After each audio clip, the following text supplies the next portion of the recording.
and it has been ratified by 98 nations. Stand by, Eileen. Ladies and gentlemen, you are tuning into It's Rainmaking Time. We are live on the Radio Colorado Network and streaming live on the Internet. We have Eileen Galloway here, who is one of the founding members of the International Institute of Space Law. She is the grand matriarch of this law, and we are delighted to have her here as she is part of living history today. Thank you again for being here. Please continue to talk to us about the Space Law Treaty. Well, on September the 22nd, 1960, President Eisenhower went to the United Nations and addressed the General Assembly and said that we agree that celestial bodies are not subject to national appropriation by any claims of sovereignty. And then we agree that the nations of the world shall not engage in warlike activities on these bodies. And then we agree, subject to verification, that no nation will put into orbit or station in outer space weapons of mass destruction.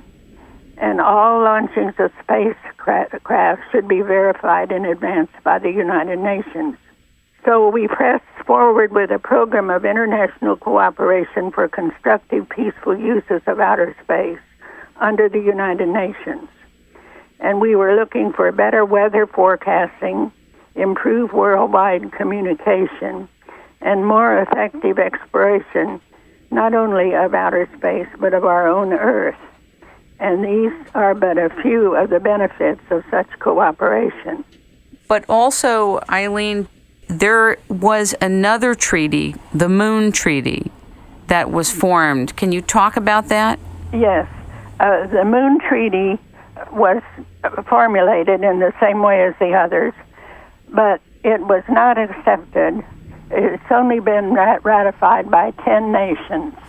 And the reason is that it contained a provision that there should be a body there, an executive body, that would handle the moon, and that it would be anything that they did there that resulted in benefits would be distributed among all countries of the world. And this was so vague, and it wasn't in line with the other provisions, and therefore the Moon Agreement has not been ratified by any of the spacefaring nations. But we already have the wording for peaceful uses and how to handle the military in the 67 treaty. So we are not without legal methods of dealing with this problem. How do you feel about the fact that there are organizations and individuals that are transacting money, taking money from other people and selling lunar deeds on the moon, on Mars, and on Mercury? I want to know how you feel about it, and how do you feel about an organization that is in Nevada that is selling this type of property all over the world and creating its own stellar constitution, if you will? Well, this is against the 1967 treaty.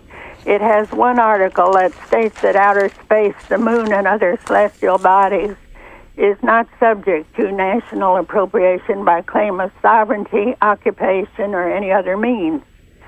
And in another article, they have agreed that states bear international responsibility for national activities in outer space, whether these are carried on by the government or by non-government entities. And the states are also responsible for assuring that national activities, including the moon and other celestial bodies, shall require authorization and continuing supervision by the state concerned. Now, this has not been implemented because when the selling of lots on the moon and other bodies was first started, it was considered as a kind of a lark, that you got this little piece of paper and owned a lot on the moon. However, as time went on, the people who were selling made quite a bit of money, and therefore it is up to each nation to use its legal processes to deal with the problem. The International Institute of Space Law position is that the deeds they sell have no legal value or significance, and that they convey no recognized rights. And according to international law, the states that are parties have a duty to implement the terms of that treaty within their own national legal systems. So it's up to the United States to figure out how they're going to handle this, because the states parties have to ensure that these claims have no legal significance or recognized legal effect. Now, it seems to me that instead of trying to do away with the treaties or change the treaties with that provision that we shouldn't have sovereignty, that we have to deal with it in a more simple way. First, instead of assuming that you need to own property in order to use it, we should have a study of all the ways in which peaceful uses can be accomplished without owning the property.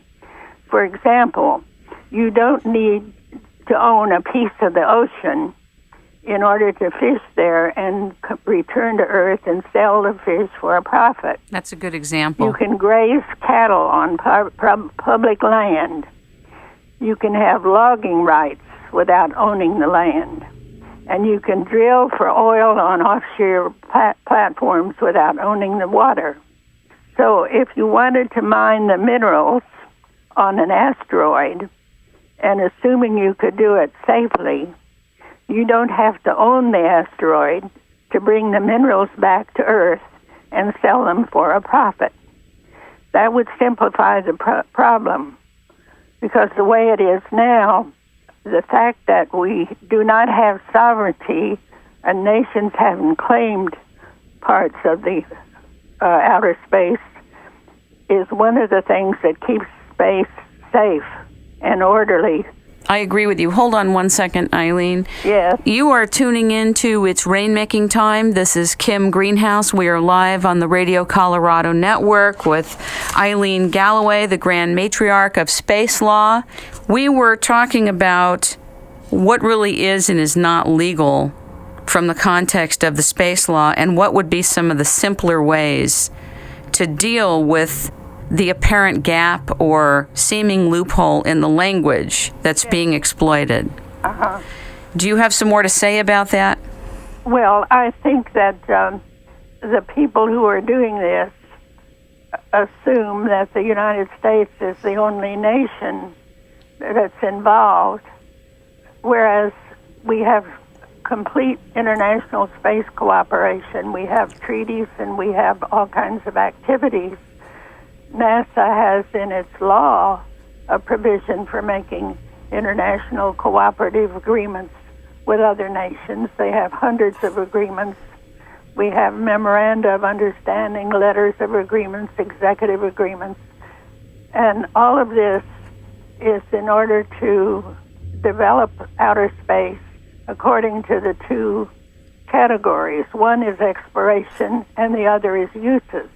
And the uses include all of those that are peaceful and that you can carry on and benefit the Earth. What about Star Wars? Some people must be saying to themselves, well, what about Star Wars? Wasn't the formation of Star Wars in violation of the very purpose of the exploration and discovery and the peaceful purposes? What were we doing with that?